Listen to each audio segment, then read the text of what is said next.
Hi. ഈ അടുത്ത നാളിലായിട്ട് കുറേ അധികം കുട്ടികളെ വിവാഹം കഴിഞ്ഞ ഒരു 4 മാസം 5 മാസം 1 വർഷത്തിനുള്ളിൽ ഉള്ള ദമ്പതികൾക്ക് പ്രശ്നമായിട്ട് കൊണ്ടുവന്നിട്ടുണ്ട്.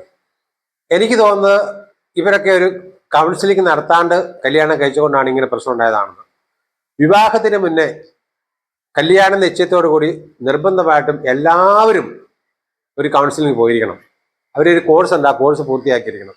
ഏതോ ഒരു മതവിഭാഗത്തിന് അങ്ങനെ ഒരു കൗൺസിലിംഗ് കോഴ്സ് ഉണ്ട്, പക്ഷെ എല്ലാവർക്കും അതില്ല, എല്ലാവർക്കും അത് ലഭിക്കുന്നില്ല. അതുകൊണ്ട് ഒരുപാട് ഡിസോർഡർ വന്നിട്ട് ഒത്തിരി പേരെ വരുന്നുണ്ട്. ഞാൻ ഒരു ഉദാഹരണം പറയാം. നമ്മളൊരു കല്യാണം കഴിക്കുന്നതിന് മുമ്പ് ഒരു പെൺകുട്ടി അല്ലെങ്കിൽ ഒരു ആൺകുട്ടി, അതൊരു വീട്ടിലെ മോളാണ്, ഒരു മോനാണ്. ആ മോനും ഏതാനും മണിക്കൂറുകൾക്ക് ശേഷം ഒരാൾ ഭാര്യയും ഒരാൾ ഭർത്താവായിട്ട് മാറുക. ഇത് തമ്മിൽ ഒരുപാട് അന്തരമുണ്ട്, ഒരുപാട് ദൂരമുണ്ട്. ഇതെങ്ങനെ അടുപ്പിക്കണം, ഇതെങ്ങനെ മനസ്സിലാക്കണം എന്നുള്ളതാണ് കൗൺസിലിംഗ് വ്യത്യാസം.